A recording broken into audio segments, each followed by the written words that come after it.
Cordiais saudações, senhoras e senhores deputados do Parlamento Europeu. O meu nome é Luati Beirão, cidadão angolano, processo que ficou conhecido como 15+2 em Angola, e estou diante de vocês neste dia com o propósito de agradecer profundamente. Creio poder falar também em nome das restantes companheiras e companheiros do processo, a vossa resolução sobre Angola de 10 de setembro de 2015. Estou certo que, para além desse gesto coletivo e do engajamento público da União Europeia ao longo de todo o processo, outras iniciativas diplomáticas mais discretas foram empreendidas, tendo o conjunto dessas iniciativas exercido uma pressão sem precedentes sobre o regime despótico de José Eduardo dos Santos. Desde 2011 que a nossa decisão de desafiar o regime vigente há 41 anos em Angola nos tem custado algumas sevícias, falando eufemisticamente.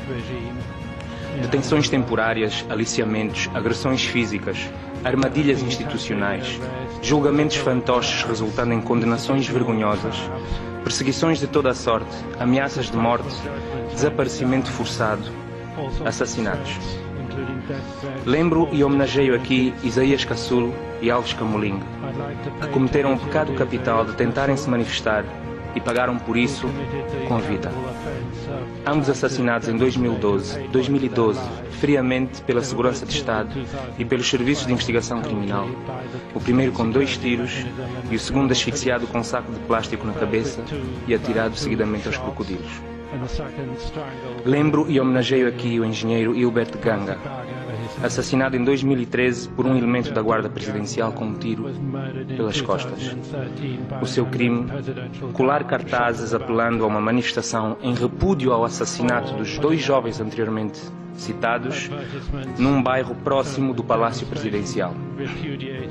Lembro e homenageio aqui os jornalistas Alberto Chacussanga, baleado pelas costas dentro da sua residência, e Milocas Pereira, jornalista guineense, desaparecida desde 2012, sem que se faça luz sobre o sucedido. Lembro, por fim, para não ser muito extenso, o jovem Rufino, de 14 anos, que, ao longo de um processo de demolição na sua zona do Zango, no município de Viana, em Luanda, tentou estoicamente obstruir a passagem de uma máquina de demolição e pagou com a vida, baleado por um militar. Podia falar de muitos outros, vítimas de intolerância política, vítimas de atentados, incluindo deputados de partidos da oposição, mas seria chover no molhado, porque estou a dirigir-me a pessoas bem informadas. Também não irei sugerir que o governo de Angola vos ande a iludir com a sua paupérrima retórica circular, pois basta uma rápida passagem de olhos pela resolução acima mencionada para que se constate com agrado que tal não é o caso. Pergunto-me então se vale a pena lembrar que os 15+2 foram julgados por um crime e condenados por outro, que gozavam à altura em que lhes foi concedida a amnistia da presunção de inocência, pois tinha sido interposto um recurso e estava, portanto, suspensa a sentença de primeira instância. Justamente porque um inocente não deve ser amnistiado, recusamos essa amnistia, exigindo que o Tribunal Supremo faça a única coisa que deve fazer, absolver-nos. Será que faz também sentido recordar que, uma vez mais, as vítimas foram transformadas em réus no caso do Monte Sumi, também por vocês tratado, e que Kalu Peteka, o líder da congregação A Luz do Mundo, foi condenado a uma pena de 28 anos de prisão, quando a legislação angolana estabelece como pena máxima 25 anos.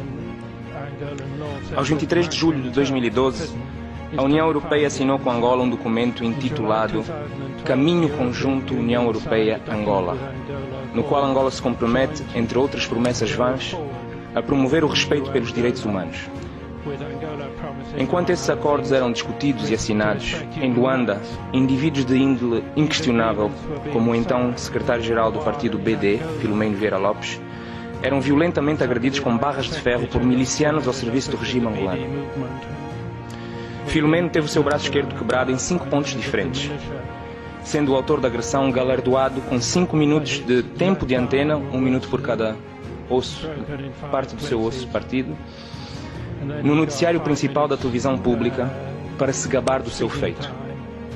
Gostaria então de aproveitar esta ocasião para solicitar, com o redobrado interesse de um cidadão com a dupla cidadania, que se fizesse uma auditoria a esse protocolo, visto ter este Parlamento o papel de fiscalizar a forma como são utilizados os fundos alocados que vos pertencem a vós e pertencem aos vossos contribuintes. No que concerne a luta contra a corrupção, gostaria que o Parlamento Europeu fizesse uma pressão um pouco mais exclusiva sobre Portugal, para que se indague sobre a origem do dinheiro que vem de Angola e ao qual se abrem as portas e acaba por ser lavado em Portugal. Portugal é uma porta de entrada para a Europa. Portanto, compete-vos a vocês, senhores deputados, exigirem que Portugal cumpra com as normas europeias e que não aceite qualquer dinheiro que não esteja verificado como limpo. Angola nunca teve intenção de cumprir nenhum desses acordos, nenhum desses tratados internacionais que ratificou, e por uma razão muito simples, ou duas ou três.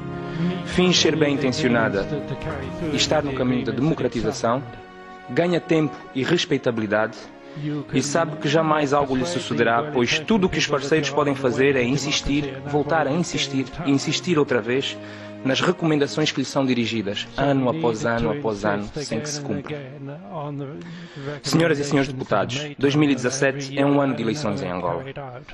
Apesar das declarações emitidas pelos responsáveis pela observação eleitoral da União Europeia em 1992 e 2008, que consideraram de maneira geral as eleições como livres e justas, os seus relatórios pormenorizam a dimensão monumental das operações fraudulentas que as caracterizam, contradizendo o discurso diante das câmaras e confirmando as antigas acusações de quem as contesta.